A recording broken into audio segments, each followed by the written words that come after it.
Everyone,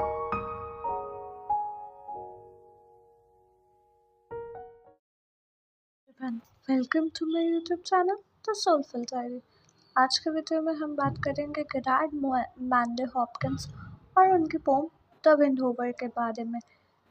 pome को discuss करने से पहले जान लेते हैं पोएट के बारे में। Gerard Manley Hopkins is considered to be one of the greatest poets of the Victorian era. However, because his style was so radically different from that of his contemporaries, his best poems were not accepted for publication during his lifetime, and his achievement was not fully recognized until after World War One. Hopkins' family encouraged his artistic talents when he was a youth in Essex, England. However, Hopkins became estranged from his Protestant family when he converted to Roman Catholicism. Upon deciding to become a priest, he burned all of his poems and did not write again for many years. His work was not published until 30 years after his death when his friend Robert Bridges edited the volume Poems. Hopkins' idiosyncratic creativity was a result of interactions with others, beginning with the members of his extended family. Born into a devout, high church Anglican family, Hopkins read from the New Testament daily at school. His mother, Kate Smith Hopkins, was the daughter of a London physician. Better educated than most Victorian women, she was particularly fond of music, of reading, especially German philosophy and literature and novels of Dickens. Her sister, Maria Smith Gibran, taught Hopkins to sketch. The drawings, originally executed as headings on letters from her home, Plant House, Croydon, to Hopkins' mother and father, reveal the kind of precise, detailed drawing that Hopkins was taught.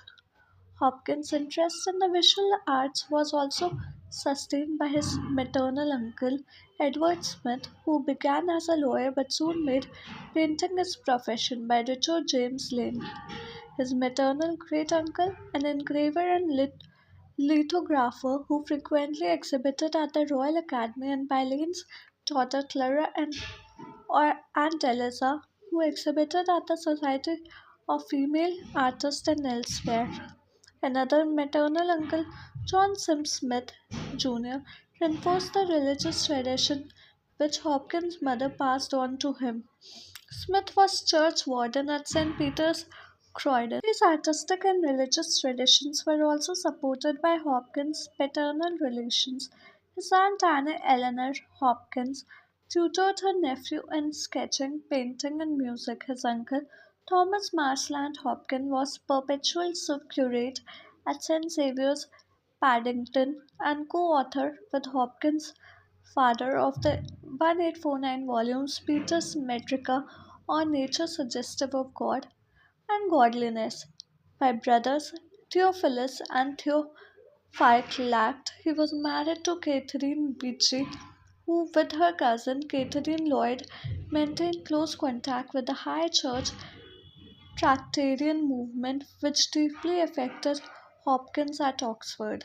His sister, Frances Ann Beechey, was a good painter, famous in North America for her documentary paintings of the Canadian voyagers.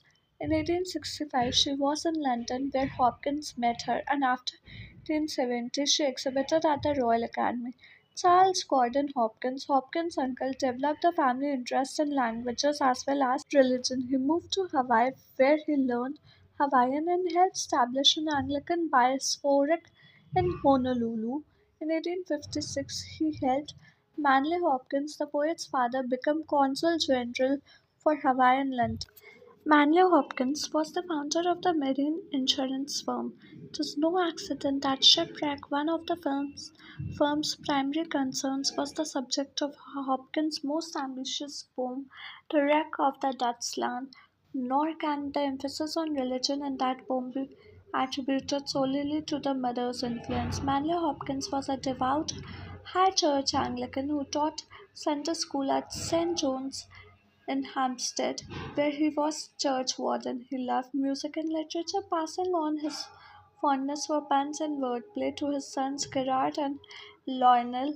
and his love for poetry to get at, especially his publication include A Philosopher's Stone and other poems, Pietus Metrica and Spiclicum Poeticium, a gathering of verses by Manley Hopkins. He also reviewed poetry for the London Times and wrote one novel and an essay on Longfellow, which was never published. Eventually, Hopkins, like Dante, was granted a glimpse of paradise. Hopkins' sonnet of 1888, that nature is a Hera, Clinton fire, and of the comfort and of the resurrection is apparently a direct reply to no verse there is none. The question in the earlier poem, Comforter, where is your comforting, is answered in the title of the later poem.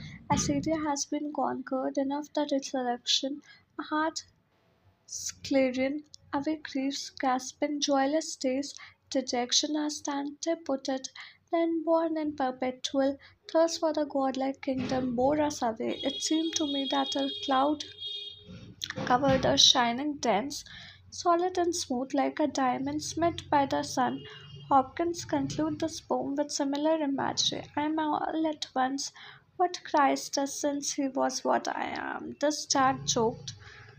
Poor spotter shared patch. Matchwood immortal diamond is immortal diamond.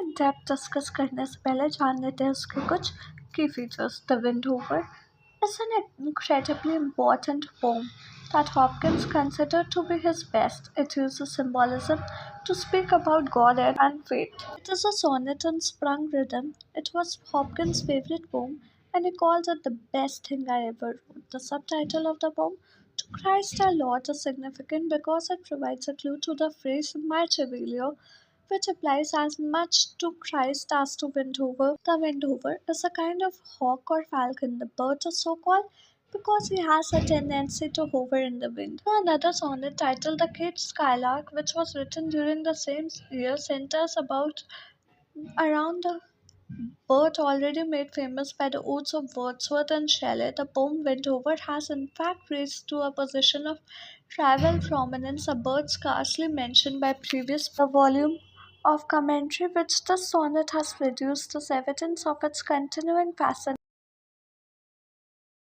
Stanza 1. I caught this morning's minion king, Tom of daylight's dolphin, dapple, dawn drawn, falcon, in the striding of the rolling level underneath him, steady air and striding.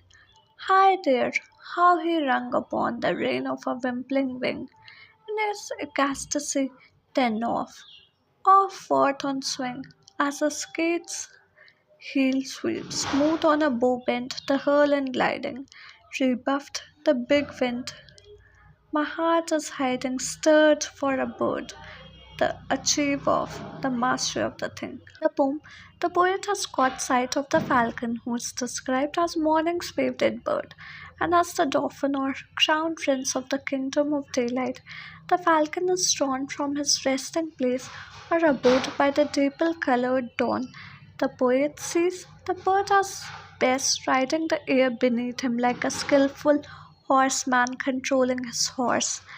The air is at once rolling and yet level and steady beneath the bird as he rides high and erects like a horseman in the saddle. The bird circles in the air as though controlling his movement in the wind after the manner of a trainer ringing on the rein of a wild horse. The bird pivots round on the tip of his extended wing, which is described as a wimpling that is rippling like a nun's wimple in movement. At this moment of conflict with the pressure of the wind, the bird feels ecstasy and sweeps off in the direction of the wind as though on a swing. This movement of the bird also reminds the poet of a skillful skater sweeping around smoothly on a bow bent, that is, while cutting a figure of eight on the ice. Movement combines hurl or strong self-propulsion with gliding or full utilization of the wind's force. The skill of the bird thus seems to rebuff the wind, that is, to win a triumph over the wind. This triumph of the mind over matter inwardly stirs the heart of the poet in hiding. The word in hiding may refer to the poet's timidity or it may refer to the hearts being hidden with Christ and God and thus leading a hidden religious life. The poet's heart is filled with admiration for the bird's achievement and triumphing over the inanimate forces of nature. The heart is high in hiding may also refer to the fact that the poet watches the bird from some hidden place or the fact that the heart is hidden within the body. Moreover, the words hair buckle means that the various qualities mentioned by the poet combine or fuse together in the falcon hair and the bird buckle combined together, but there is another meaning also of hair buckle. The heart and hiding is being urged to make a complete surrender of itself to Christ. Stanza 2 and 3 Brood, beauty, and valor. An act, O air, pride, plume, hair, buckle, and the first that breaks from thee, then a billion times told lovelier, more dangerous, O my Chevalia. No wonder of it, sheer plot makes blow down Cillian. Shine in blue, bleak embers, ah, my dear. Fall call themselves and gash gold vermilion. The poet, through the above lines, sums up the qualities of the falcon brood, beauty and valor, act, pride and plume. All these qualities combine together in the falcon. The poet tells his heart to surrender itself completely to Christ. Through such a self surrender, the poet would see splendor in the falcon, which is a billion times lovelier than it's visible at a superficial view. The spiritual fire, which the poet would behold, is a billion times lovelier than the brute beauty of the falcon, and yet more dangerous, and also as it would make the poet more devoted servant of Christ, because service has its hazards as well as rewards.